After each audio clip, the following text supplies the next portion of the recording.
Saya mengingatkan bahwa seluruh pihak tetap harus bekerja keras agar target 1 juta per hari vaksinasi terjaga sampai akhir Juli dan dapat kita tingkatkan 2 kali lipat pada Agustus 2021, yaitu mencapai 2 juta dosis per hari.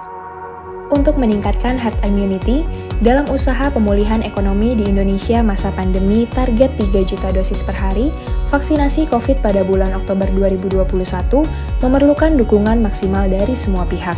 BPJS Kesehatan yang sebelumnya telah menyediakan layanan P-Care vaksinasi yang berbasis web, kini menghadirkan P-Care vaksinasi mobile yang lebih simpel serta praktis bagi petugas untuk mempermudah percepatan proses vaksin di Indonesia.